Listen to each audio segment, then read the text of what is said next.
we have Phillies analyst from NBC Sports Philadelphia, Ben Davis, on the show. Ben, how we doing? I'm doing great. How about you guys? Great, great. So the first thing that anyone paying attention to the Phillies to right now has glommed onto is this Bryce Harper and Don Mattingly thing. And my hmm question is really, is Bryce's, like, where does this come from? Because it's a little odd, I think, to say the least. Well, I think he just wants to win, and he wants to make sure that they have guys in here that can do that. I understand where he's coming from.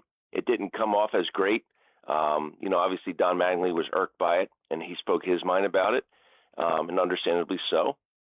But I think it's just Bryce Harper wanting to win a championship. That's the one thing he really hasn't done in his career. He's a two-time MVP. There's really nothing in this game that he hasn't done. He just wants to win a World Series, and he thought he could, express that vocally. We all know Dave Dombrowski and what he's done in his career. He's going to be in Cooperstown one day, as will Bryce Harper. But Dave Dombrowski has run this race before. He knows what this ball club needs, and he's going to try and get the pieces that fit. But Bryce Harper just felt the need, I guess, to express that vocally.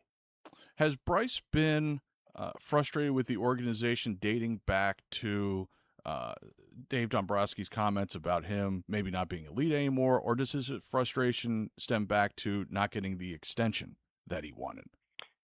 I think a little bit of both.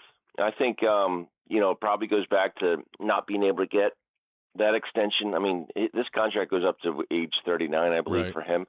It's a lengthy contract, and he has been healthy all this year. He's played every game this year, but the club thought it wasn't in their best interest to do that at the time. I think he was upset by that.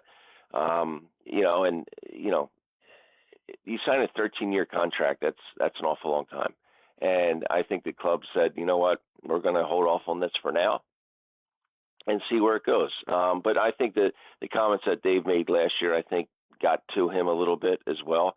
I mean, you don't wear a T-shirt in the batting cage and then put it out on social media and say elite. He said someone sent it to me, so I figured I'd wear it. I don't know about that. I think it was one of those things that he felt upset and threatened by it. So he wanted to make it known that he still was that elite player. But I think it's a combination of both.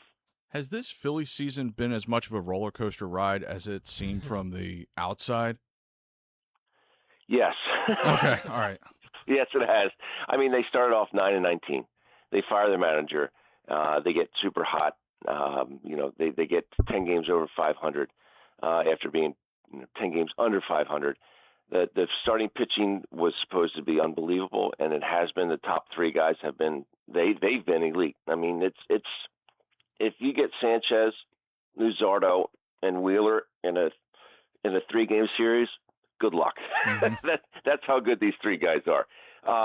The offense just really hasn't caught fire. They've had a couple games where they've swung the bats extremely well, and this is a ball club that is built on slug, Mm-hmm. right? This is a ball club that's supposed to hit the ball out of the ballpark. They have not done that for the most part. They haven't done that. They've won a ton. I think they're still in the league lead in 1-run wins in this season. But it has been a roller coaster. We came out of the All-Star break, and the first 8 games that the Phillies played after the All-Star break, they scored 1 run or fewer in 5 of those. That's not a team that's built on slug. This team, they're supposed to be built on slug, but that's not a team that is slugging the baseball. Aaron Nola has been up and down this year, although Aaron has pitched extremely well in his last 5 or 6 starts. The fifth spot, up until the other day, they hadn't won a game since May 18th in that 5th spot. So it's been a roller coaster to say the least. So then, Ben, how do we kind of discuss what does an ideal trade deadline look like for the Phillies then? Is this a team that should be going all in? I mean, they're still playing under an interim manager, and obviously, as you said, have been sputtering out of the All-Star break. What is the trade? What are the next 3 days supposed to look like for the Phillies?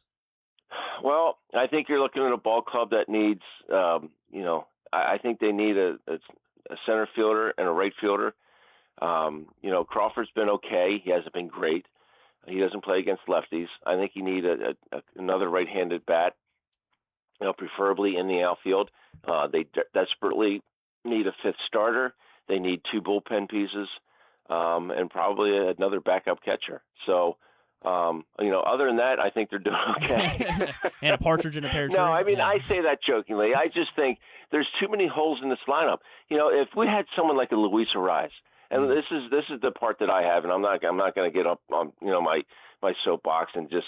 This is like Luis Ariz. This guy's won 3 batting titles. He's been with like 5 different ball clubs in the last 6 years, whatever it is. And these guys won three batting titles. This guy can play on my team any day of the week. I know he doesn't hit home runs. He doesn't walk. He plays a very good second base, in my opinion. He's gotten himself better. But if the Phillies had someone like Luis Ariz, knowing that if there's a man on third base with less than 2 outs, that Luis Ariz is going to get that guy in because he puts the ball in play. He gets hits. And this is a ball club that just doesn't get hits. So that's, if they could get someone like that in here, that would help out tremendously. But, that's where the game is right now. It's walk, strikeout, home run. And that's where the Phillies are at offensively. I wonder if there's a Taylor Ward, Trevor Rogers package to be had for the Phillies. Wonder if that's something that makes sense. Yeah, there could be. I know that his name has surfaced out here. I know Taylor Ward had a great year last year. He hasn't really been great this year, but his name has surfaced here a lot. Yeah.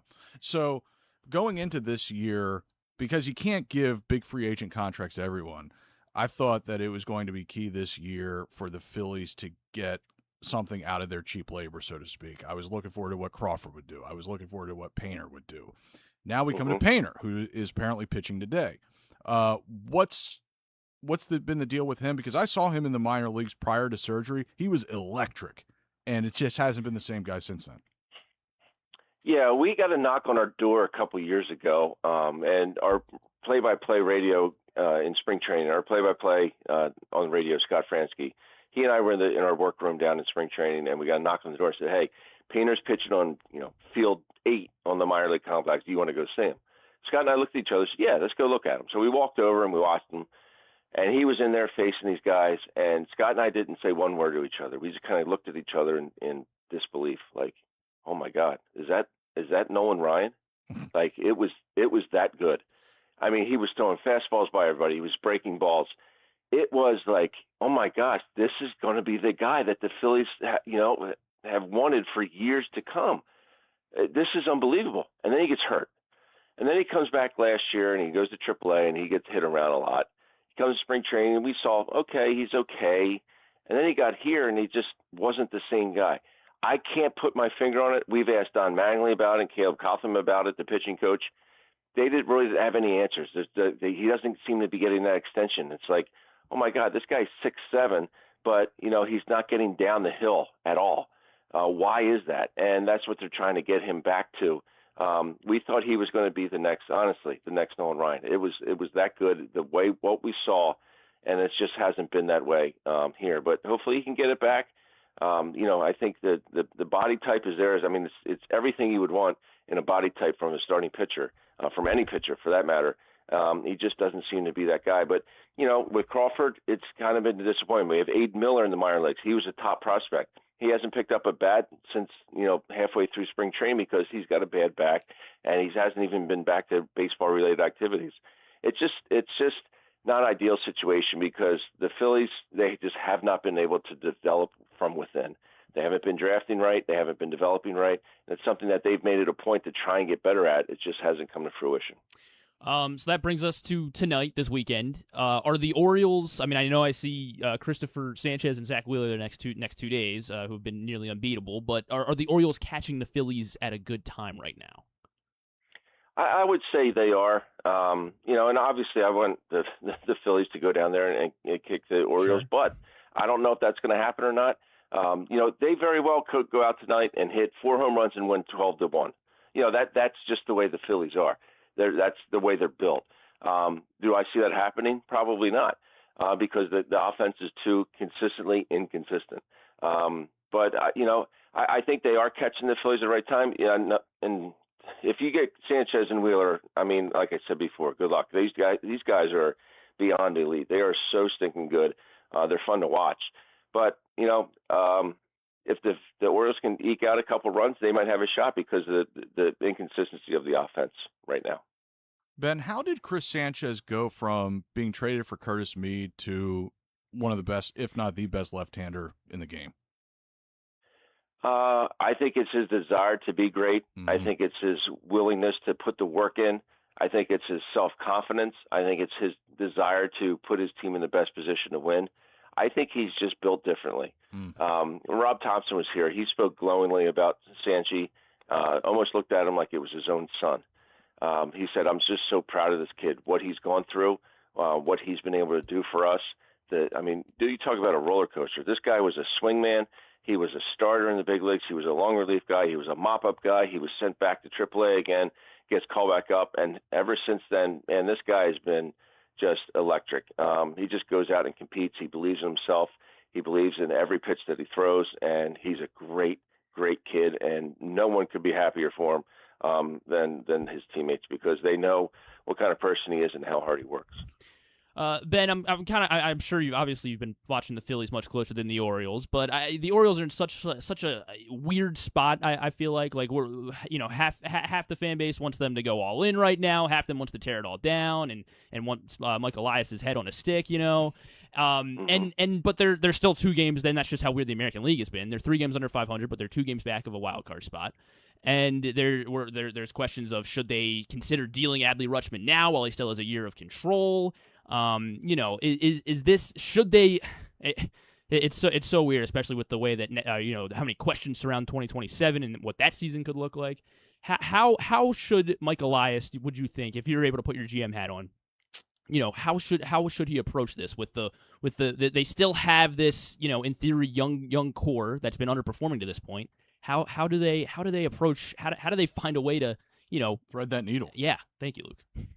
Yeah, I think if they could find more of a veteran piece in there that could that these guys we thought it was Pete Alonso. Yeah, and he's been good. Yeah, he has been. Yeah, I mean, if they could go find maybe another veteran piece in there that could show these guys, and Pete Alonso, that guy can play on my team any day of the week. And I think the Mets are finding out why he was such a vital piece to their offense, to their lineup this year. I think the Mets really miss him, obviously. If they can find another veteran piece in there that can show some of these younger guys, I think these younger guys, I mean, they're too good. Their pedigrees are too good to not be performing.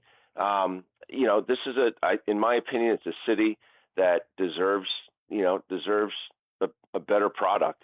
Can they go out there? They still have a great fan base. I mean, they want the Orioles to win. It's a great ballpark. That place has stood through the test of time. I mean, this ballpark is awesome.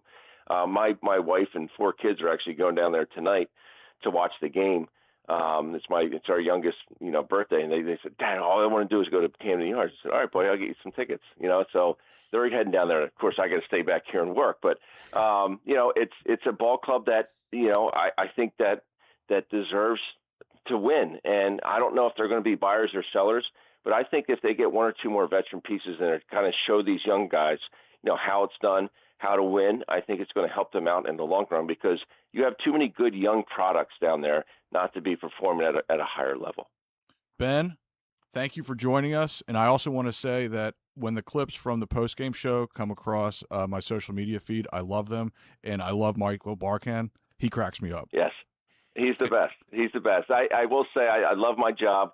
I wish I could work every game, but the people that we work with, the host, Michael Barkan, our play-by-play, Tom McCarthy, these guys are the best in the business, and they make it such a joy to go to work to every day. So it's a lot of fun. I love how Barkan treats every baseball game like a football game. I love it. I absolutely love it. It's like 1 of 17. It's not 1 of 62. It's 1 of 17. Ben, thank you for having me. Excuse me. Thank you for joining the show. I messed that up. I'm sorry. But enjoy the series. Thanks so much, guys. I appreciate it. And, anytime. Thanks for having me on. All right. You bet.